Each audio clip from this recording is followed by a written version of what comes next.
A lei do perdão. Perdoem e serão perdoados.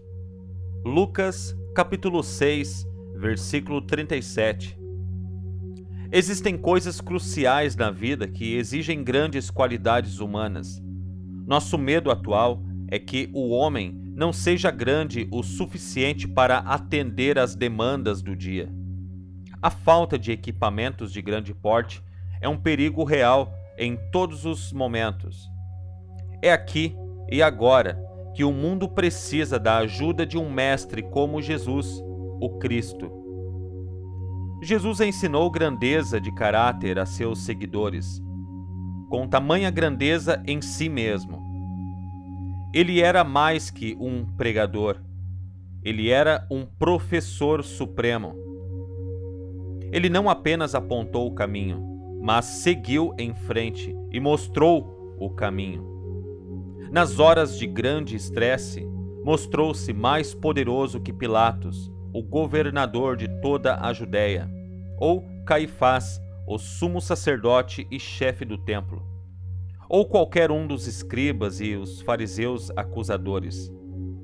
É verdade que, por um momento, eles tiveram poder sobre seu corpo e o testaram e o condenaram a ser crucificado, a sentença máxima que poderia ser dada a qualquer um.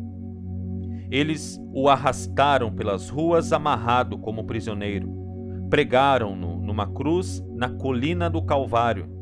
Mas ele, olhando para eles e vendo sua pequenez de espírito, gritou: Pai, perdoa-lhes, porque eles não sabem o que fazem.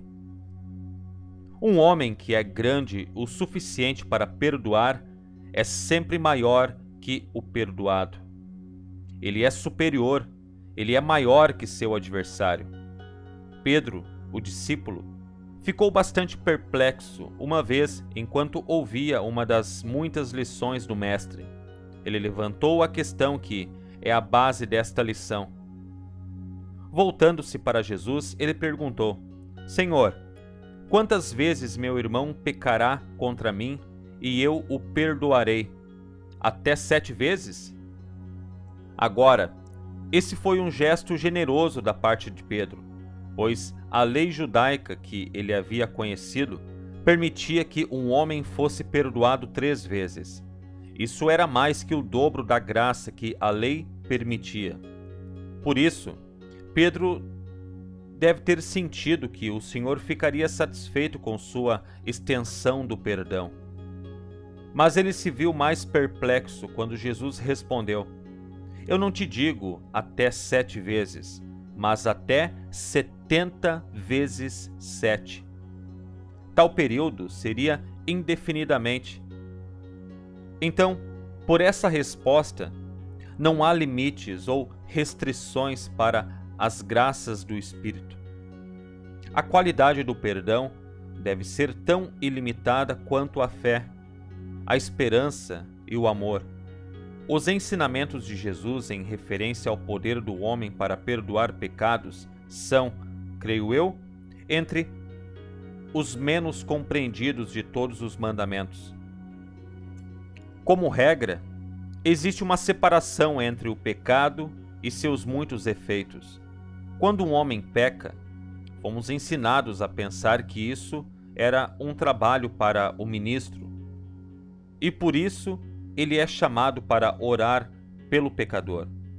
Quando um homem adoece e angustia-se no corpo e na mente devido aos efeitos dos pecados cometidos, pedimos um médico. O médico, por sua vez, se esforça para tratar ou consertar o corpo e deter o sofrimento. Isto, na melhor das hipóteses, sabemos que é apenas uma medida temporária, pois nenhuma cura real ou cura permanente pode ser efetuada até que o médico e o ministro trabalhem juntos. Jesus foi o médico e mestre que lidou com o pecado e a doença em conjunto. Quando eles trouxeram um homem para ele que estava doente com paralisia, Jesus falou em perdoar os pecados do homem para curá-lo. As pessoas que se reuniram ao redor e o ouviram falar questionaram suas ações. Eles disseram: quem é este que fala blasfêmias? Quem pode perdoar pecados? Somente Deus? Eles não entenderam como ele poderia considerar o pecado como causa de paralisia. Mas há alguns que ainda não avançaram hoje e que ainda querem acreditar que tal doença é causada por um distúrbio físico ou orgânico, em vez de aceitar a possibilidade de ser uma frouxidão mental ou espiritual. Jesus ensinou claramente que, se você perdoar o pecado, o efeito de tal ato de perdão se absorverá com ideias naturais e saudáveis, da mesma forma que o mais escuro momento da noite é absorvido pelo alvorecer da luz. A escuridão desaparece e a luz do dia brilha sobre todos. Quando ideias saudáveis e naturais preenchem a mente, o corpo assume uma condição semelhante. Assim, nossos homens e mulheres progressistas que estão se voltando para um campo mais amplo de estudo e estão realizando curas através de processos mentais e espirituais, não estão nos dando nada criado recentemente. Eles estão apenas alcançando os fatos de todos os santos, sábios, avatares e mestres, bem como dos cientistas mais brilhantes de nossos dias. Jesus ensinou que o lugar de origem de todo ato estava na mente. Ele disse, em resumo, que onde há luxúria no coração, há um pecado. Embora o ato nunca possa ser cometido, em outro lugar ele fala da origem do pecado estar na mente antes de o ato ser cometido. Pois de dentro, disse ele, do coração do homem procede os maus pensamentos, adultérios, assassinatos, roubos, engano, blasfêmia, orgulho e loucura. Todas estas coisas más vêm de dentro, e elas contaminam o homem. Os cientistas aceitam a verdade de que o corpo do homem é movido pela mente, que todo o seu funcionamento é governado por um pensamento dominante, seja esse pensamento subjetivo ou objetivo, seja consciente ou inconsciente. Aqueles que estudam os processos mentais descobrem que todas as condições do corpo são criadas ou causadas pela mente. Sabe-se que a criação em toda e qualquer forma é governada por e sujeita a uma lei. Assim, quando alguém usa de forma incorreta, inverte ou viola uma lei, esse erro é chamado de pecado. Um pecado é um erro, um mal entendido, é um erro de julgamento. Um erro está faltando ou desobedecendo a lei, seja essa lei mecânica ou espiritual. Correção é o único método de ajuste ou de apaziguar a lei. Assim, arrependimento e perdão são os únicos meios disponíveis para alterar e corrigir o erro.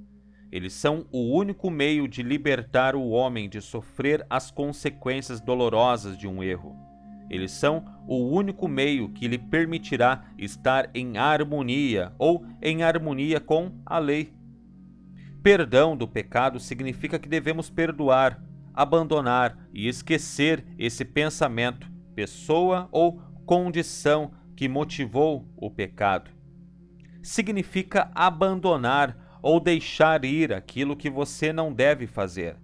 Abandonar ou liberar os pensamentos ou ideias erradas é ser absolvido e libertado de seus efeitos pecaminosos. O perdão é o primeiro requisito que permite ao homem estar em harmonia com a lei do seu ser. Quem pode dizer o que é essa lei?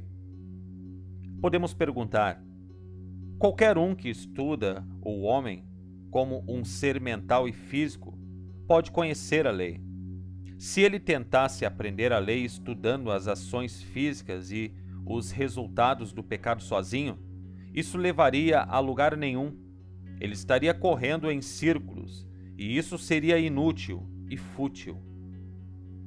Se ele for mais a fundo e estudar as causas e aquilo que motivou o pecado, ele obterá resultados.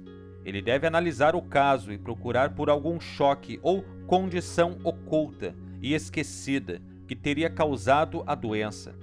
Então, a menos que esse pensamento abrigado seja arrancado da mente inconsciente ou da memória, essa condição continuará a aparecer de novo e de novo, apesar de todos os remédios superficiais que podem ser aplicados para deter a dor. Como ervas daninhas em seu jardim, se você for cortá-las toda vez que aparecerem diante de seus olhos, elas podem ser cortadas por um tempo, mas, como não foram arrancadas pelas raízes, elas brotarão novamente. As ervas daninhas devem ser retiradas completamente para serem destruídas e removidas permanentemente. Um médico notável, falando diante de um grupo de outros médicos sobre este mesmo assunto de pensamento, sendo a fonte da doença, foi registrado como tendo dito em suas observações finais: tumores anormais e cânceres são devidos a um longo período de tristeza e ansiedade reprimidas. Outra maneira de dizer que tais doenças são devidas a muitos pensamentos pecaminosos que são engarrafados e suprimidos em nossas mentes. Se este estado é tão destrutivo, pode ser sábio para nós investigarmos a nós mesmos e observar o efeito que nossas emoções exercem sobre o organismo físico. Então, procuremos por todos os meios sob nosso comando vencer e abandonar todo impulso emocional que tenha um efeito debilitante e perturbador. Um outro psiquiatra de renome disse: a maioria dos casos de transtornos mentais de tipo funcional se deve a um sentimento de culpa. Há alguns pensamentos abrigados e congestionados que precisam de perdão. Normalmente, uma mente doente teme libertá-los ou perdoá-los. Isso é natural, pois se fossem capazes de liberar e perdoar os pensamentos temerosos, não mais ficariam doentes. O professor Gates, do Laboratório de Psicologia de Washington, D.C., em um experimento testando as emoções e as reações do corpo, encontrou alguns resultados interessantes. Ele encontrou cerca de 40 emoções ruins e muitas outras que foram boas. De todas as emoções ruins, ele disse que a reação de culpa era a pior. Esta dedução foi obtida por uma análise química da transpiração retirada do corpo. Uma pequena quantidade de transpiração foi tirada de cada reação emocional e testada. A emoção ruim mostrou um forte teste de ácido. Agora, se você colocar um pouco de ácido na sua carne, você sabe o que vai acontecer. O ácido vai queimar, e se continuar a queimar, será doloroso e destruirá o próprio tecido da sua carne. É apenas uma reação química que está afetando o tecido e o organismo do corpo quando esses pensamentos destruidores são permitidos dentro e geram um veneno que enfraquece e eventualmente destrói o corpo. Um médico sábio um dia teve um interlocutor que, como ele disse, tinha ido à roda dos médicos e sanatórios. Mas, com tudo isso, ainda não havia sido curado. Na verdade, ele estava piorando e, além da doença original, ele tinha uma condição crescente de melancolia e com tendência suicida. O médico, sabendo que ele tinha ido à ronda e tinha tido cuidados médicos, decidiu abordar o caso de um ângulo mental. Ele questionou e estudou cada resposta com cuidado. Depois de um tempo, ele ganhou a confiança de seu paciente. e aprendeu a verdadeira causa secreta de sua longa doença. Muitos anos antes, esse homem e seu irmão eram parceiros de negócios, e o homem se apropriou e perdeu algum dinheiro que por direito pertencia a seu irmão. Foi usado de tal maneira que seu irmão não poderia ter descoberto isso, mesmo se ele tivesse investigado. Mais tarde, eles cortaram as conexões de negócios e ele se aposentou desse trabalho. Mas, como ele disse, ele nunca poderia se perdoar por aceitar o dinheiro. Ele queria devolvê-lo, mas não pôde fazê-lo sem que o irmão soubesse a verdade. Ele disse que não era o medo da punição legal que o atormentava tanto, mas a possível perda do afeto de seu irmão. Eles sempre foram inseparáveis e dedicados. Foi por essa razão que ele temia confessar sua culpa e fazer as pazes da maneira que podia. O médico explicou que a coisa a fazer era aliviar essa pressão oculta. A única maneira de fazê-lo era chamar seu irmão e fazer um exame limpo de todo o caso. O paciente foi para casa pensar nisso. 3 dias depois, ele ligou para o médico, afirmando que passara 3 dias terríveis e noites sem dormir, lutando consigo mesmo, e decidira visitar seu irmão. Ele estava em tal estado mental que ele sabia que o tratamento de seu irmão, uma vez que ele soubesse que ele era um ladrão, não poderia ser pior do que a miséria que ele estava sofrendo. Contou ao irmão a história. E, para sua surpresa, o irmão jogou os braços em volta dele e se alegrou com ele, dizendo que estava limpo de sua mente. Foi uma época alegre para eles, pois aquela nuvem, a única nuvem em suas vidas, havia desaparecido. Os céus estavam limpos de novo e a restauração da saúde do paciente era milagrosa para aqueles que não entendiam o que havia sido removido. Através do arrependimento e do perdão, o homem foi capaz de fazer como Jesus havia ordenado à mulher que ele foi chamado para julgar. Vai, e não pequeis mais. A tristeza enraizada havia sido arrancada de sua memória. Sua mente estava livre para pensar em pensamentos saudáveis, felizes e alegres. Isso permitiu que seu corpo fosse rapidamente curado. Para alguns, pode parecer um milagre. Era uma lei natural operando de maneira natural e irrestrita. Enfrentando fatos tão indiscutíveis, podemos entender mais profundamente por que Jesus tão frequentemente falava em perdoar pecados. Ele conhecia a lei do perdão e sabia quão vitalmente importante era o papel que desempenhava na vida de todos os homens. Quanto mais estudamos, mais nos surpreendemos com sua simplicidade e precisão de realização. Devemos abandonar, pois, como diz Salomão, um pecado abandonado é um pecado perdoado. Perdoar, liberar alguma parte de nossa disposição que não é um ativo nem um prazer para os outros ao nosso redor. Por sua vez, estamos consertando a brecha em que perdemos a marca, cometemos um erro ou pecamos. As ervas daninhas não se removem com o tempo. Em vez disso, eles vão aumentar e crescer mais fortes até que eles sufoquem a flor. O mesmo acontece com nossos pensamentos pecaminosos.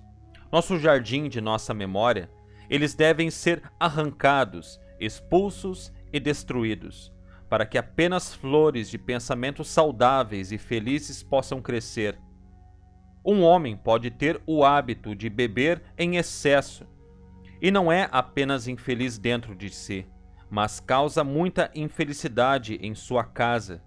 Se ele deseja superar o hábito pecaminoso, ele irá receber toda a ajuda de seus amigos e entes queridos para ajudá-lo a resistir ao desejo e à ânsia de beber. Vez após vez, ele se eleva acima da tentação e depois falha. Repetidamente, sua família o perdoa e o encoraja a continuar lutando. Finalmente, ele alcança o lugar quando ele não tem mais o desejo. Então, ele é capaz de abandonar o desejo de beber e superar seus efeitos pecaminosos. Então, ele abandonou não apenas a bebida, mas o desejo pela bebida. Quando o homem abandona a ideia que estimula o desejo e provoca a ação física, então a lei o perdoa e o eleva de seu efeito debilitante.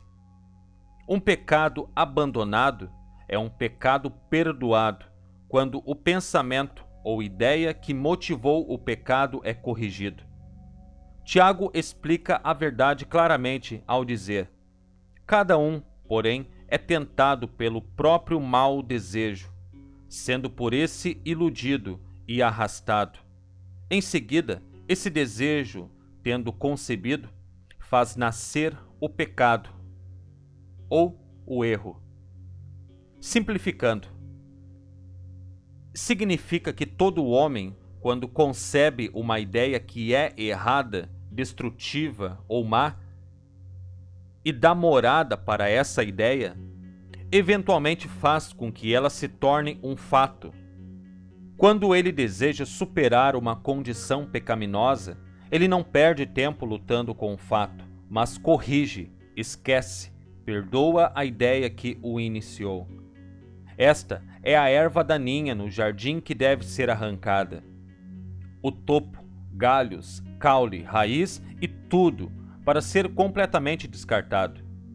Em outro momento descobrimos que Jesus repetiu a lei e com alguma explicação. Em sua oração, ele declara: perdoa as nossas dívidas, assim como nós perdoamos aos nossos devedores. Esta é uma proposta perfeitamente razoável. Ao perdoarmos os que transgridem contra nós, assim seremos perdoados de nossas transgressões. Esta lei nos acompanhou através do tempo, e hoje falamos dela como se fosse algo novo. Chamamos de psicologia moderna. A lei diz que certas ideias devem ser dissolvidas e limpas da mente para que outras ideias ou ideias novas possam substituí-las. Pode ser explicado como uma garrafa que já está cheia, que deve ser esvaziada antes de ser recarregada ou adicionada. Jesus falou disso ao declarar a seguinte frase: não coloque vinho novo em odres velhos, senão os odres se rompem. Por exemplo, se você tem em mente que alguém o ofendeu ou tratou injustamente, você não pode estar livre de seus erros ou injustiça, desde que você mantenha esse pensamento em sua consciência. Muitas vezes as pessoas se queixam de que não entendem claramente ou obtêm a iluminação do Espírito como outras pessoas testificaram. Você só precisa procurar em sua memória para encontrar a causa. Se você não obtiver a compreensão que espera, primeiro procure em sua mente por pensamentos ocultos e implacáveis que tenham ficado afastados de sua atenção. O seu reino do pensamento está cheio de ressentimentos que você pode ter contra alguma pessoa ou condição? Você tem a sensação de ter sido desprezado por alguém? A lei diz: se não perdoardes as suas transgressões, também o vosso Pai não perdoará as vossas ofensas. Fazemos as condições para nós mesmos quando cumprimos as exigências da lei. Algumas pessoas perguntam se isso vale para o cancelamento das obrigações monetárias daqueles que nos devem, ou, literalmente, devemos cancelar as dívidas de nossos devedores? Nos últimos meses, houve várias pessoas que colocaram na primeira página do jornal seus livros com todos os recibos pagos para todos os que lhes deviam. Isso eliminou as dívidas? Bem, os devedores elogiaram essas almas tão generosas e voltaram para fazer mais negócios com o dono da mercearia ou o dono do açougue e pediram que fossem cobrados pelo que eles estavam comprando no ato. Em outras palavras, os devedores ficaram contentes em se livrar da dívida contra eles e não sabiam fazer mais nada diferente do que retornar e abrir uma nova conta nestes mesmos lugares. A resposta é: enquanto acreditarmos na necessidade e na realidade da dívida, essa mesma dívida continuará a perdurar. Enquanto acreditarmos nas dívidas, ficaremos endividados e continuaremos a recolher todas as cargas e dores de cabeça que vêm com eles. Aquele que, em seu próprio pensamento, não libera todos os homens que lhe devem, continua com este pensamento de dívida. Se enviarmos notas a todos os que nos devem, isso nos livraria do peso da dívida? Não, a assinatura dos recibos não apaga a ideia de dívida de nossas mentes. Primeiro devemos apagar de nossas mentes o pensamento de que qualquer um pode nos dever alguma coisa. Isso, então, nos levará a uma atmosfera clara, na qual semeamos sementes ou ideias de abundância para aqueles que estão endividados para conosco. Dessa maneira, os devedores encontrarão a mente mais fértil para produzir pensamentos de abundância. Quando eles captam o espírito do pensamento fluente da abundância, eles ficarão felizes em pagar suas dívidas, e tudo o que é justamente nosso virá a nós alegremente.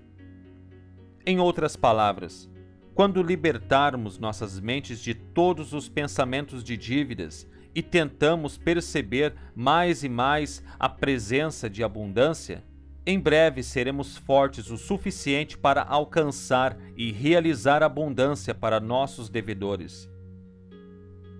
Ao serem levantados dos pensamentos de limitação e falta, atrairão cada vez mais substância com a qual podem pagar suas contas. Desta forma, e somente desta maneira, as dívidas podem ser permanentemente canceladas, através da aplicação da lei do perdão.